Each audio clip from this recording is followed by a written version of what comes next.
Hey folks, this is going to be the first of a series of audio broadcasts I do for my Patreon people primarily, but it will be up on YouTube obviously shortly afterwards because I have no other place to put it that can host it. And I have to actually let YouTube make the video or the audio track public because I can't share the link otherwise to Patreon first. I can release it at Patreon, and obviously you guys will get it when the email comes through to you, but that's just going to be the story here real quick. Second, I'm going to apologize for any and all of the background noise. What you primarily hear is my refrigerator and my ceiling fan.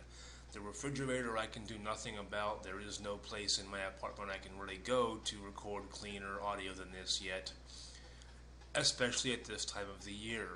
Short update, I still have no air conditioning, and it's 85 in my apartment. It was 83 at 2 a.m. when I first conceived doing this idea last night.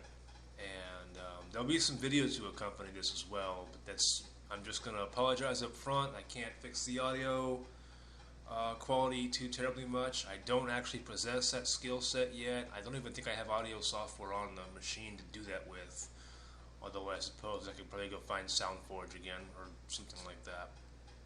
Anyway, I was thinking back about a lot of different things, and I'm going to keep these fairly short because I want to get them out and put out numerous ones over the month of June. So we're going to try to keep a short 10-minute format for editing, and because when you see this on YouTube, it'll have the book covers and some random pictures, and maybe I'll do some screen caps of some of the earlier work that I'm talking about. But if you've been paying attention, obviously I didn't post a whole lot last month to Patreon or YouTube in quite a while, and I haven't really done much of anything as a writer. And the reason for that, in part, has to do with my growing issues with the industry, put it that way. Cocktygate is the latest one that's pissing me off, but without going too deep into that, I'm turning 40 soon, and I wasn't feeling like a writer. I had ideas that were still coming about, and I sat down in mid-March to try to write things down and get something new started because I hadn't since November. And I think I mentioned on the Facebook post that I did a live video on a few weeks ago that I was ready to rock and roll come June 2nd. I was ready to start banging out, word after word after word and get my 2,500 words in every night. But I sat down to plot in the afternoon, and that's always a shit call for me anyway. I'm not really a plotter in the afternoon. I do my best work at night. Yes, I have the Four Sigmatic mushroom coffee, but that really keeps me focused on doing one or two things really well versus trying to do 15,000 things at the same time. And my most important things right now in the afternoons are making sure that the blogs for my clients are handled. And when that's all done and it's all completed for the month or even a week or two in advance, I spend my afternoons on Thinkorswim with Tasty Trade pulled up, and I'm trading. It's not live money, unfortunately. I'm working on that part. Short version is a client, my main client owes me a lot of money. When he does pay me the big bit of money he owes me, I'm going to open up an account either at TD Ameritrade or at Tastyworks. Probably Tastyworks because I like both companies really, but Tastyworks is actually a much better deal. And I'll talk about that on some of the videos you guys can watch me make live trades. And I know you can't see the air quotes, but live trades is in air quotes. It's a paper account. Anyway, I was looking for material to share with you guys, and the whole premise of all of this is because I'm getting to that point where I really want to get back into writing. I really want to actually get my ass up at, do the thing like I normally do, like I did for so many years. And I was talking to a buddy of mine who asked, what it was that made me start writing in the first place, and I told her the story. I've said it a couple times before online, but I've never really delved into it deeper. And what it boiled down to for me is your typical shit divorce teenage life had unintended consequences that put me in a really bad headspace on top of the position I'd let myself get into. and I'm not going to take the responsibility completely off the divorcing issues, but I'm not going to take it off myself completely either. It is a combination of things, and age is one of those things. So at the time when I began to write, I realized that I was miserable as a human being, and I was trying to sell you a lie. I can't have love, but you can.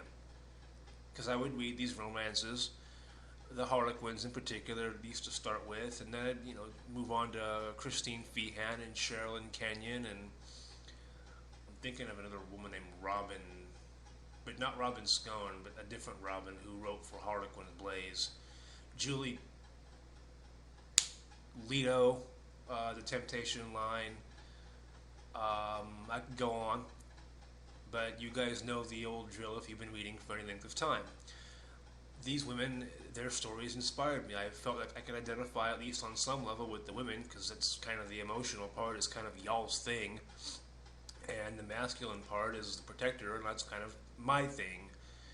And I felt like I could identify with these stories, and it gave me a temporary hope in a world full of shit, basically. So I began to write, and I started off with erotica, and what I've actually pulled up, I'm not going to read anything from it yet, I'll do that on a different video, but what I've pulled up is, what is this, Primal Dark Sensualities and Primal Instincts is a collection of old paranormal stories that I wrote for Sizzler Editions, and I think I wrote one of these stories for a different publisher. They paid me for it, and then I got the rights back a year later. But the compilation starts off with a lesbian mermaid scene.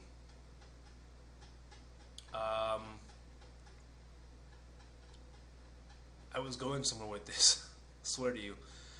And then it goes into a Reinhold story, and I swear to God, I'm personally sick of that whole thing, but it'll come to an end one of these years.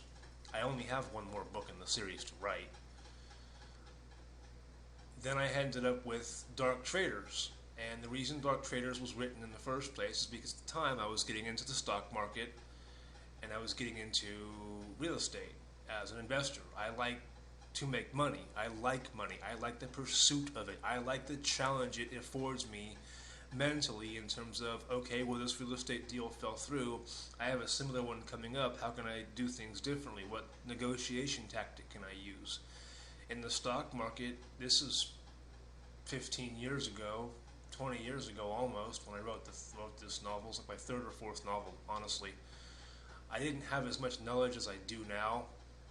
Believe me, I didn't know shit about deltas and thetas and time decay and intrinsic value and option trading. I just knew that options existed, and effectively you sell calls and buy puts.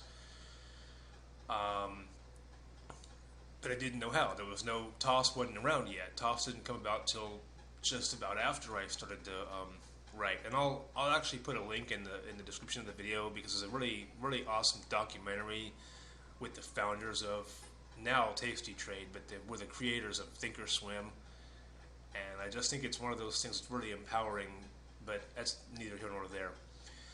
My publisher at the time, my only publisher at the time as far as novels were concerned, had wanted me to write a vampire novel. Those were picking up, again, in the ebook world. And I wanted to write a love story, obviously, and I wanted to write something that emphasized my deep, at the time, unyielding love towards my ex. And I'm not going to dox her. It's obvious, it's almost blatantly obvious when you buy the collection, if you do anyway, about who it is and all that. But I wanted to write her, and I didn't want to write her as one of these weak little females, because my ex is not like that.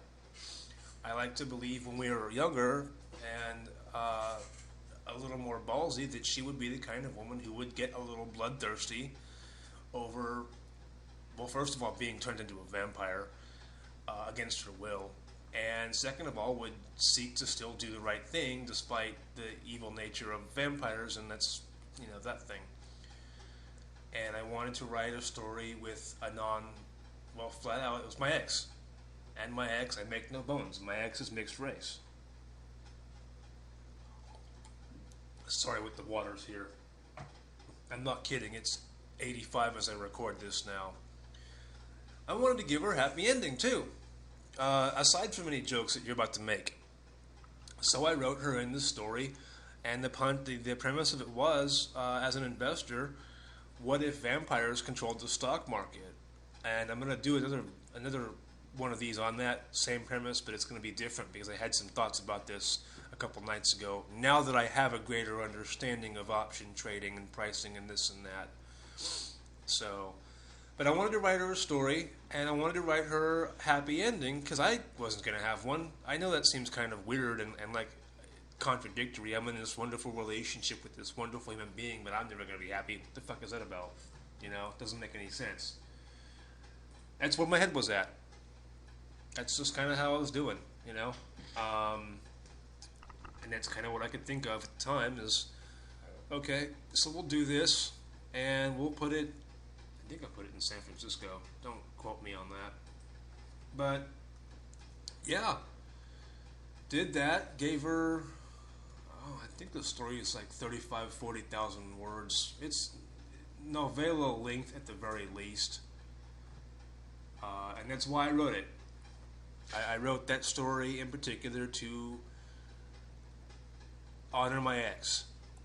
And honor her alone, because at the time I was in the middle of vacillating between being in my first unofficial polyamorous relationship, because I'm a possessive son of a bitch, as a couple of you may know. And I wrote her into a collection of poetry that I will not discuss at all. Fuck erotic flowers. I hate that shit now. I can't stand it. But there it is. And that's found either on Amazon.com. There'll be a link associated with the audio, but under my other name, Alexandria Rain, which I outed myself way too early for that. Or you can find it in the Sasha Avich collection, Dark Sensualities and Primal Instincts. So I may play with this a little bit. I may play with these ideas, and software called Anchor, which would give me a little bit of a larger reach, allow me to push my Patreon, etc., and allow for a little more creativity with the audio, so it's not just me ranting for, we're going on 15 minutes, I guess, now. But, yeah, we'll see. I'm going to do a couple of these, and we'll just go from there.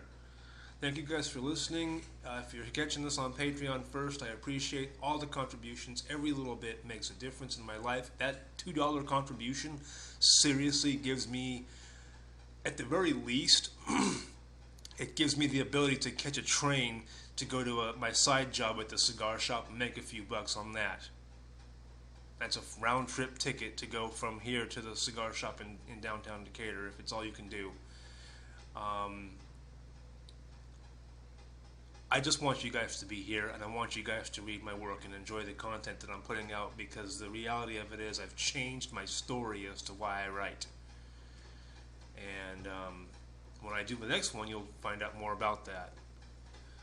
Once again, if you're catching this on YouTube and like to support a creator, like to support my author work without buying the work in particular, or you want to get something for your extra support, in addition to my work, backstories, alternative versions, writing advice. Hell, I do offer editing for a fee off the Patreon thing once a month, and I'll even Skype with you if you want to do that. The Patreon link is down below. I think it's patreon.com/author Sasha Ilevich, but I always screw that up, so I'll just find it, put it down below. Share this with your friends. If you've got other authors, convince them or encourage them to do something similar about their work, because I think in this day and age, when you get the authors that are really committed to this career, they want to talk about this sort of shit too, because it does encompass larger than just us sitting in front of our computers and writing the hotness. So, also leave a comment below. I will get back to you faster than the last guy left a comment on a YouTube video. I didn't know what to say to that guy because he's asking for a cigar that you can't get. I can. I know the maker. Also, the cigar is sold, I think, in China, or Shanghai rather, and it's a $300 cigar. Again, I don't pay for them. He sends them to me on occasion. That being said, I will get back to your YouTube comments faster. I will try to ramble and rant less when I'm on this thing, and that's it. All right. Cheers, and thanks again.